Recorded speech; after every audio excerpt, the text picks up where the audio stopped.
आप जरूर राशिद पूछ ले फिर आप। और मेरा आपसे एक सवाल ये है, आप जाहिर है प्रधानमंत्री के काफी नजदीक हैं। कहा जाता है कि देश के अंदर कुछ हुआ हो ना हुआ हो, विदेश के अंदर भारत की इज्जत बहुत बड़ी है जब से मोदी जी प्रधानमंत्री बने। गूगल को टाइप करके देखिए, गूगल के अंदर स्टूपिड टाइप करके देखिए, उसमें आता है कि दुनिया का सबसे stupid prime minister Narendra Modi ji है। शर्म से सर झुक जाता है। किसी ने मुझे फोन करके कहा, और मैंने कल ही देखा ये, तो उसके अंदर आ रहा है कि Narendra Modi is the most stupid prime minister of the world. एक दो लोगों का और नाम भी है। क्या सरकार इस तरफ तवज्जो नहीं दे रही? सिर्फ बोलते हैं, करते कुछ नहीं है। गूगल से पूछा, हमारे आपके गूगल आइडियोलॉजिकल डिफरेंसेस हो सकते हैं। एक मिनट राहुल गांधी स्टूपिड है। एक मिनट, राहुल गांधी स्टूपिड है। आप किसके लिए कह रहे हैं? आप देश के प्रधानमंत्री के बारे में। मुझे लगता है बहुत सारे लोग इस पर रिएक्ट करना चाहते हैं। स्मृति बोले इससे पहले। हाँ, आपके बगल में जो बैठे इनको माइक्रोफोन उनको दे दीजिए। राहुल गांधी स्टूपिड है। राहुल गांधी स्टूपिड है। आप वहीं बैठे रजत जी, राहुल गांधी स्टूपिड है। हाँ, एक मिनट मैं दिखाऊंगा राशिद, आप इसे।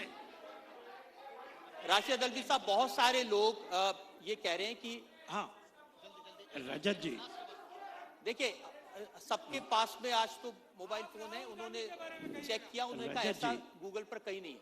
रजत जी, आप इसे, उनको अपनी बात कहने का हक है, कोई बात नहीं। एक एक करके मैं तो आपसे कह रहा हूं कि अभी करके देख लीजिए आप। अरे हमने करके देख लिया। सर, आप कुछ कहना चाहते हैं? एक मिनट, इनको माइक दे दीजिए। वहां माइक, आपके पास माइक आ जा दीजिए। देखिए एक मिनट, गूगल देखिए, इस पर विवाद ना हो।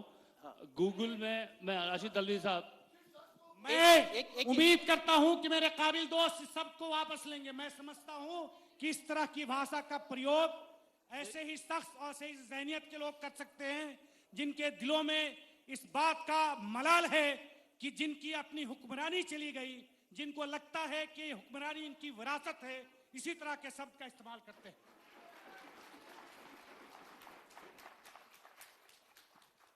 कहिए इन लोगों से। देखिए, अलग अलग लोगों के अलग अलग वर्जन हो सकते हैं, ठीक है।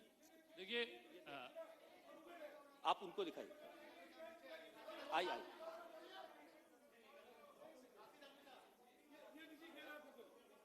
मैं बोल दूं राशिद? ठीक है, आई। ये देखिए,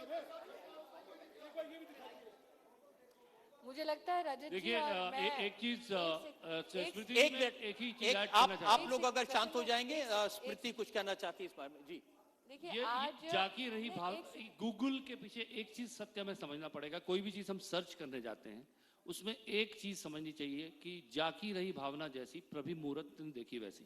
आप जैसा शब्द डालेंगे गूगल में, वो उसी तरह का सर्च आपको करके देता है। वो एक एल्गोरिथम है राशिद साहब, it's an algorithm. It always follows the pattern of your search, so it is not a gospel, it is a pattern. So उसके ऊपर उसको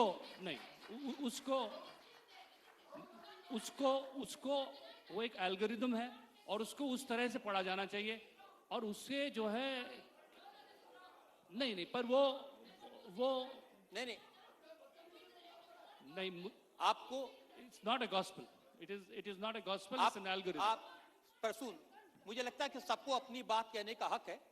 उन्होंने अपनी बात को गरिमापूर्ण होना चाहिए। जी हाँ, ऐसा है कि आज प्लीज मेरा सबसे अनुरोध है, अगर मैं जवाब दे दूं। आप एक मिनट, अब आप, मैं सबसे अनुरोध करती हूँ कि मैं जवाब दे दूं।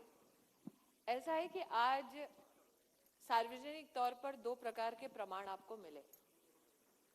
एक कि जो कांग्रेस में नरेंद्र मोदी को पत्थर मारेगा जो कांग्रेस में नरेंद्र मोदी पे थूकेगा वो आज कांग्रेस का लाडला हो जाएगा, इस बात का ये प्रमाण है। दूसरा नरेंद्र मोदी के प्रति जो विष है वो कहीं ना कहीं मर्यादाएं इतना लांघता है कि लोग भूल जाते हैं कि अब वो देश के प्रधानमंत्री हैं। और जब आप ऐसे शब्दों का इस्तेमाल जब आप शब्दों का इस्तेमाल देश के प्रधानमंत्री के बारे में कहते हैं तो राशिद भाई एक महिला मंत्री को क्या कहते हैं अपने इस प्रश्न में? सुना जाता है कि आप मोदी जी के बड़े करीब हैं। इस विष के साथ हर दिन जीना पड़ता है। और फिर रजत जी आप कहते हैं स्मृति ईरानी को गुस्सा क्यों आता है? आज इस सभागार में जितने लोग नाराज हुए वो शायद सबके सब भाजपा ना समर्थक हैं, ना सबके सब भाजपा वोटर हैं, ना कोई यहां पर सबके सब मोदी फैंस हैं। लेकिन उनका आक्रोश इस बात पर था कि जब आप लांछन लगाते हैं प्रधानमंत्री के पद पर तब आप भूल जाते हैं कि ये पद किसी पार्टी का नहीं, राष्ट्र का है। तो राशिद भाई से मैं इसलिए नाराज नहीं होती क्योंकि जब मुझे ऑफिस में मिलते हैं तो उनके सुर बदले हुए होते हैं। इतना ही कहूंगी राशिद भाई, आप उम्र में ओहदे में मुझसे बहुत बड़े हैं। नेता के नाते तो आपसे विषयों पर मैं तर्क कर सकती हूँ, लेकिन छोटों के सामने संस्कार का जो प्रमाण आपको प्रस्तुत करना चाहिए था, आज आपने उसमें अपने आप को मात दे दी। आपके इन शब्दों से ना मोदी आहत होंगे ना उनके समर्थक, लेकिन हाँ जनता के सामने आपकी जो एक इज्जत थी उसमें शायद आज इजाफा नहीं हुआ है।